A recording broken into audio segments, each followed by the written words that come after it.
License and registration, he can sense your aggravation. On the head of the fallen angel. When the world is muttering under the floorboards, stomp even louder. Untime. Let them know you are alive today. Or unhum. Did you know that your hands came with a ripple effect? Whisper tones unraveling like silk. Blood, sweat, and tears win by any means poetry. Wait, look at me. Is a piece of the pie too good for me? Some may call it rock the mic. We call it poetry.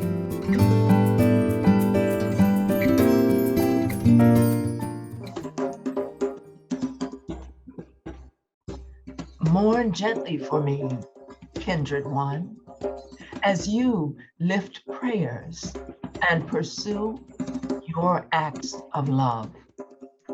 I feel your pain and your loss of me, but understand, I am now free.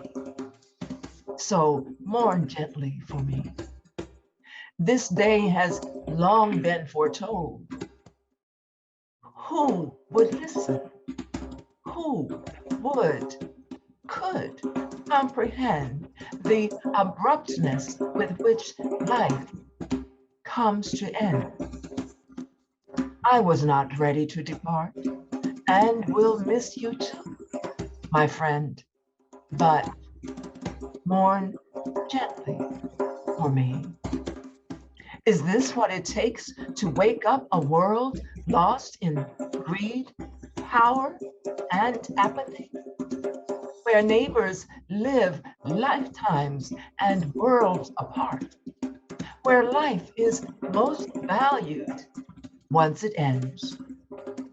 Where an horrific act of evil is the only capsule of ammonia that awakens dulled senses, where all must be lost before the need for change is perceived. Oh, mourn gently for me, my kindred. It is you who must conquer your humanness that would destroy each other in your rush for retaliation. Let your vision not be blurred by the blood of revenge. Clear well your mirror as you seek the villain.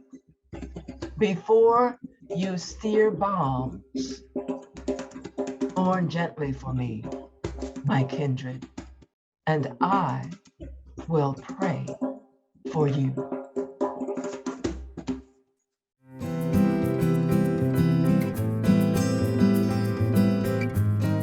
Hello, welcome to Sojourn with Words. We're happy to have you with us. I'm Sistah Joy, your host and Poet Laureate of Prince George's County, Maryland. Today, we are thrilled to have with us Joseph Ross as our guest poet. Many of you know Joseph. If you're anywhere within the DMV at all, you know this poet. He is phenomenal. He is the author of 4 books of poetry. Let me give you some information. Let's see. Raising King, 2020.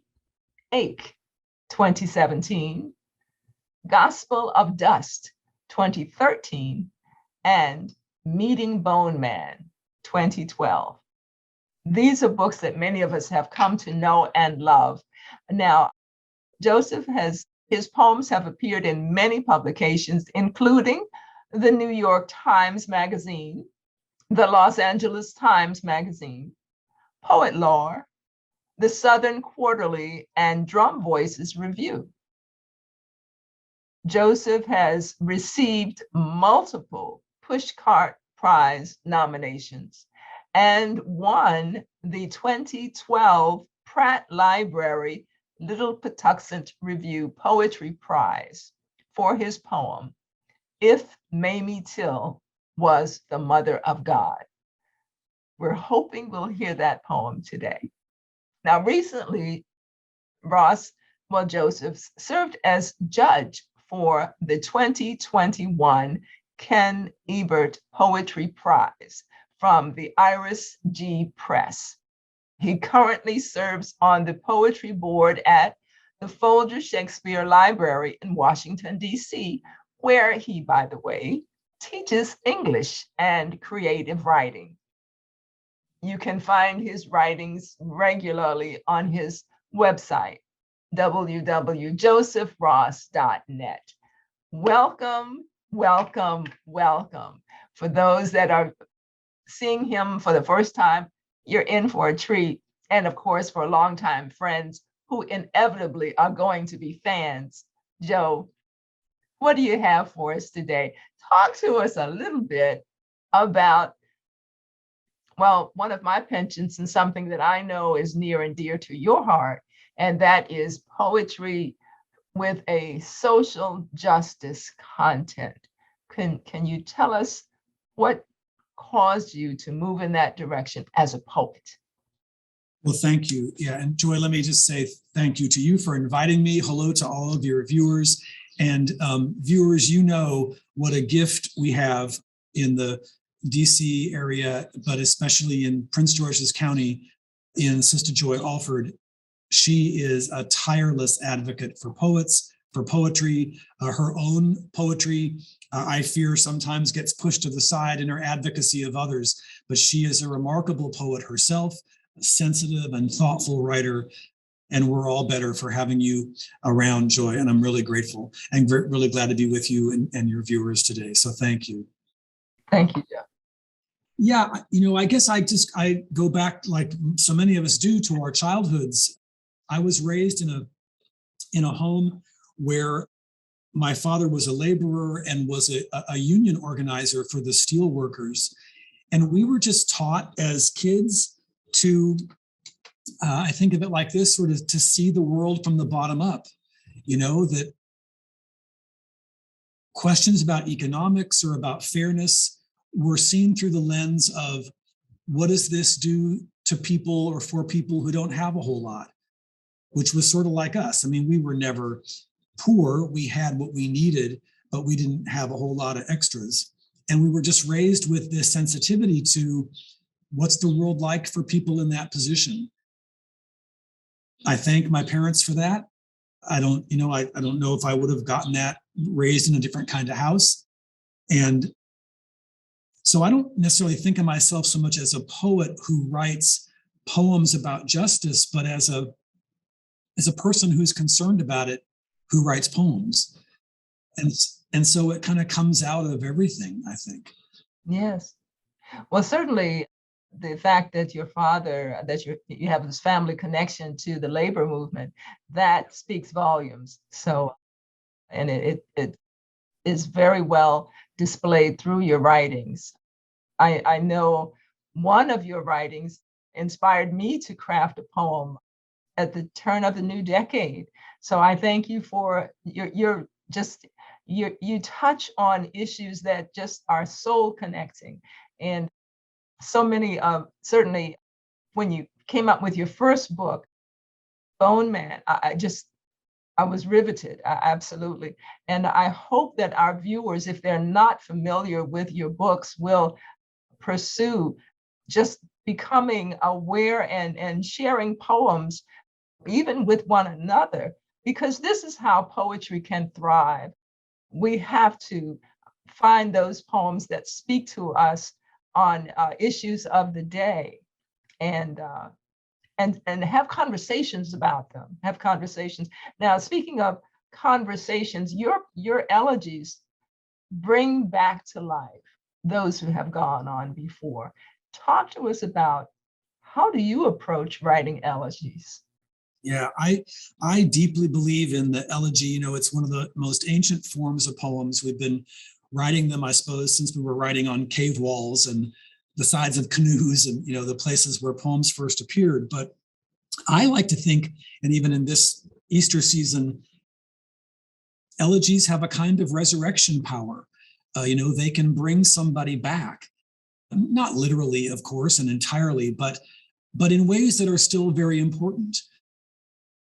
So some years ago, I began to write poems about people that I thought who were sort of being almost lost to history. I'd written some poems about the 4 girls killed in the 16th Street Baptist Church bombing in Birmingham. And lots of people know the stories of those girls, and we should know those stories.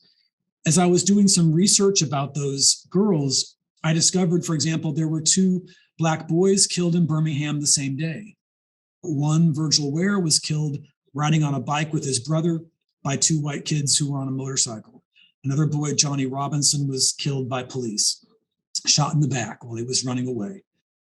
And I was stunned again at holes in my own education. How did I not know any of this? I'd never heard of these kids before. And it felt almost like their stories, their lives are going to be lost to history. So I, dug into their lives, tried to learn as much as I could about them, and wrote poems about them that I hope kind of bring them back in some way. And those poems are both in Ache, my 3rd book. And then Raising King, in some ways, is sort of an elegy in book form. I'm just one of those people who deeply believes that if the world knew more, really knew more about the life and work of Dr. King, that our world would be a lot more just and a lot more peaceful. And so, a long story how a book comes to be, of course, but that book, even in its title, Raising King, it really tries to kind of bring him back. And more than what I think of as sometimes a kind of a whitewashed version of him that's just, I have a dream or something, as if that's all he ever said, which of course he said a whole lot more hard and difficult and truthful things than that. Well, certainly there are some that believe that if he didn't, he might still be here. So I totally understand and agree with that viewpoint.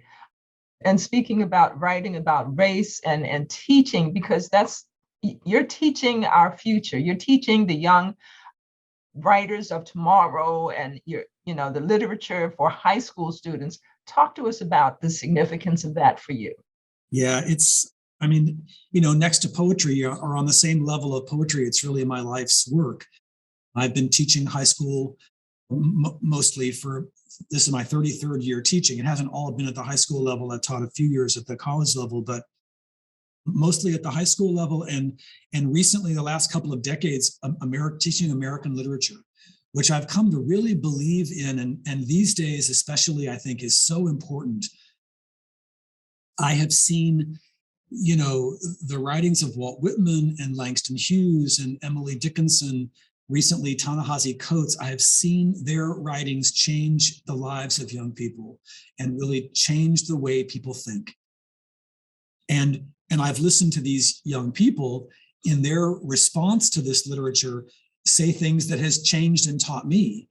As you know, teaching is a dialogue, and often I learn as much as my students, maybe more, if they're not. That's the optimal situation. That's what we strive for, because I think that's right. We never ever learn it all, and what better way to stay connected with tomorrow than through the voices of our young people. Yeah. And the lucky thing for me is I get to spend time with them also as poets. We have a really vibrant poetry program here at my school. We just did our 3rd book of poems called In Our Marrow. Gonzaga poets respond to the call for racial justice. And so a whole book of poems about racial justice that our students wrote and put together. Yeah, so you just the more time I spend with them, the more I learn, and I just really believe it's how important it is. The more our young people read, the less chance we have of having crazy leaders in the future. Absolutely. If young people don't read, that's how we get disinformation. It's how we believe lies. Yes. Well, certainly want to take a moment to give a shout out to Gonzaga. Thank you for all that you do in that community of young poets.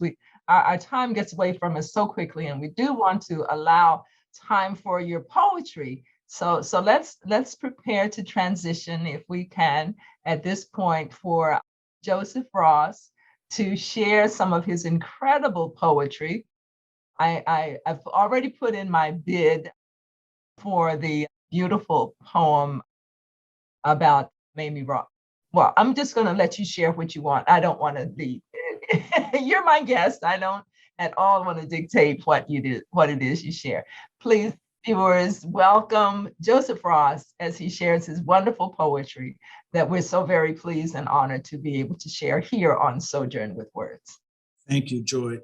And you're my friend, so of course I'm going to read this poem first. Yeah. If Mamie Till was the mother of God. And I'm going to trust your readers know who Mamie Till is and know what happened to her and to her son. This poem tries to honor her choice of having a glass-covered casket for her son, Emmett, murdered in Mississippi. She wanted, this might be a direct quote or it's close, she wanted the world to see what they did to my boy. And this was a mother. This was not a politician, a policymaker. That decision must have, in some ways, broken her heart again and again. But it helped us. It helped the rest of the world to see what had happened to her son. And I'm reminded that when Rosa Parks was arrested on the bus in Montgomery, just a few months after Emmett Till was murdered, Rosa Parks recalled that she was thinking of Emmett Till as she sat there deciding, I'm not going to give up this seat. Exactly. I read that as well. Yes. Yeah. If Mamie Till was the mother of God. If Mamie Till was the mother of God, one of the 10 commandments would forbid whistling. No one would wear cotton clothing. Every cotton field would be burned in praise of 14-year-old boys and their teeth. If Mamie Till was the mother of God, every river would be still, so nothing thrown in could travel downstream. Barbed wire could only be worn as a necklace by senators.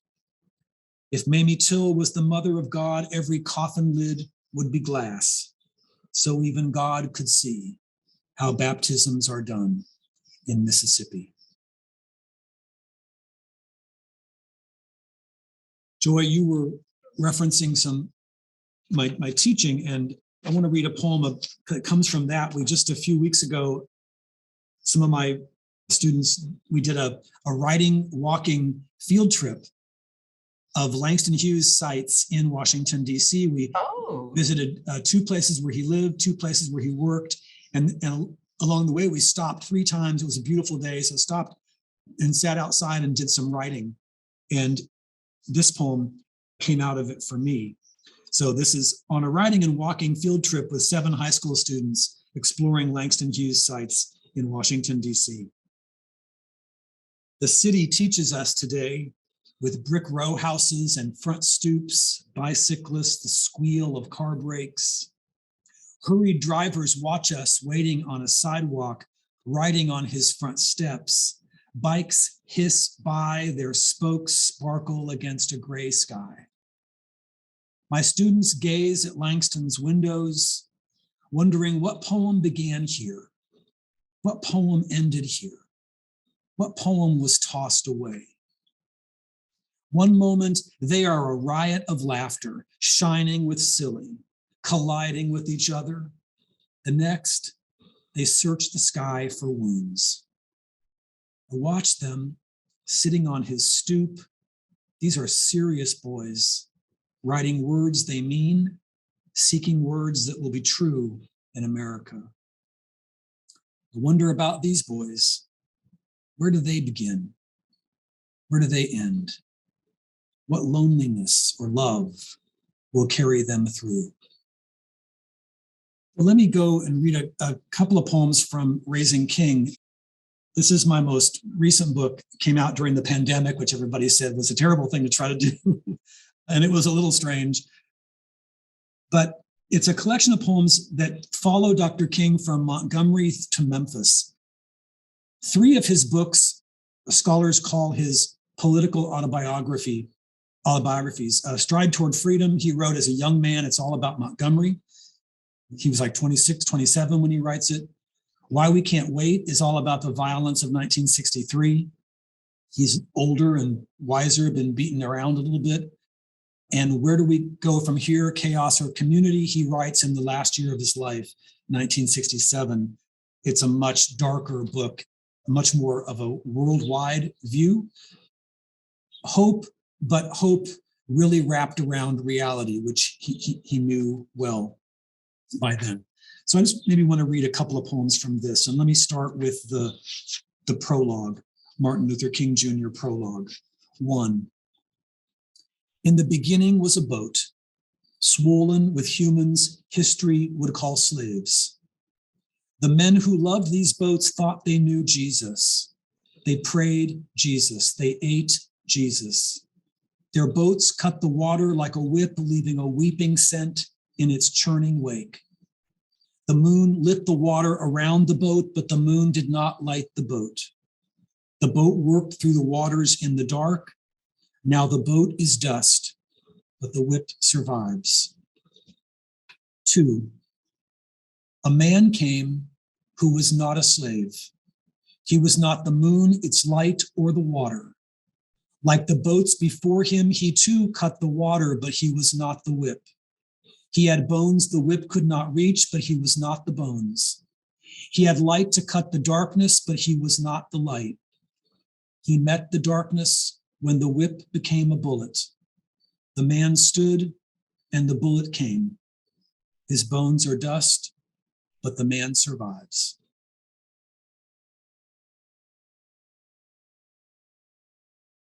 How can that be so beautiful? Thank you. At the beginning of Dr. King's second book, Why We Can't Wait, about 1963, he writes about a young boy sitting on his stoop in Harlem and a young girl sitting on her front porch in rural Alabama, and makes the comparison between the two. So I want to read a poem about that. It's called 1963, and it's after Langston Hughes. You'll hear some of his constructions in here too. 1, a boy sits on his stoop. The house leans hopeless as he is. The rats love him and his family, they know him. He has nowhere to go, he has nowhere to be, he dreams of nowhere. When he wakes after dreams of nowhere, he goes nowhere. His school forgets him, he forgets him. His parents work, but their exhaustion forgets him too. Is he a dream? Has his country deferred him? Can nowhere explode? 2, a girl sits on her stoop, the wood of her home older than her grandmother, but not as sturdy. The field where her parents work is thirsty as she is, but not as angry. She sits and remembers school, but learns now in a field because debts are loud. They shout more fury than books.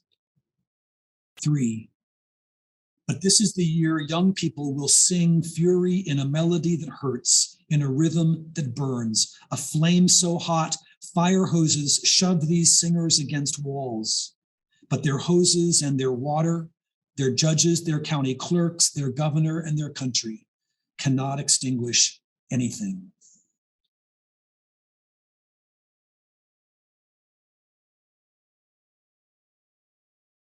And a poem about the end of Dr. King's life. Most of us are familiar with the speech Dr. King gave the night before he was assassinated at the speech at the Mason Temple, sometimes called the Mountaintop speech. Sounds prophetic, as if he knew what was going to happen the next day. I'm sure he knew it was going to happen. I don't think he knew it was going to happen the next day, but yeah. And then I want to just follow this with a poem. There are 3 sections of poems in this book, and the last poem in each section is in the voice of Coretta Scott King, his wife. Dr. King could not have lived the life he lived had it not been for that remarkable woman. So this is the Mountaintop. An exhaustion rests on my skin tonight like sweat. Tonight, I am afire with this truth. I and we are one. Whether I see certain victory does not matter anymore. Whether my children see it is all that matters. That the children of Memphis see it is enough. Tonight, I am alive with this comfort. I can let it all go. The worst fear will eventually come true. I will not know its day and time until it is here. Even then, I might not know it. Tonight, I am released with this glory. My own eyes have seen it. Tonight I am at peace with this terror. Coretta Scott King, funeral. What do you tell your children about their father stone still in a casket before them?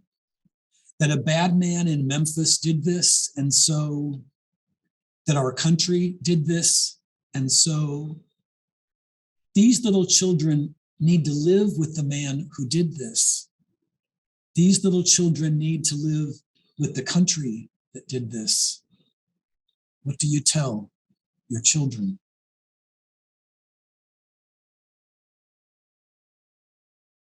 And Martin Luther King Jr. Epilogue.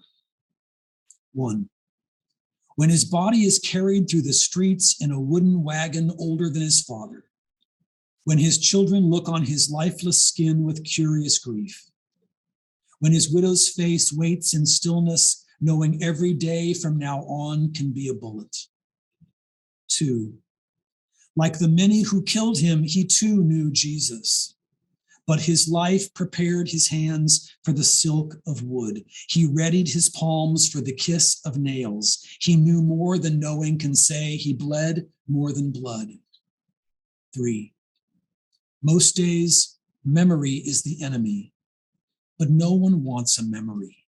We want the touch, the real man. One day, memory is all that remains. We will all burn down to its truth. 4. He knew memory wedded to time makes possible. He knew memory loved into the future can crush a bullet into sand.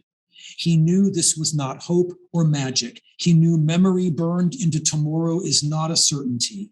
Every moment waits to be used, and using time carefully is our why. Using time with love is our revolution. This is how we raise him. This is how we rise.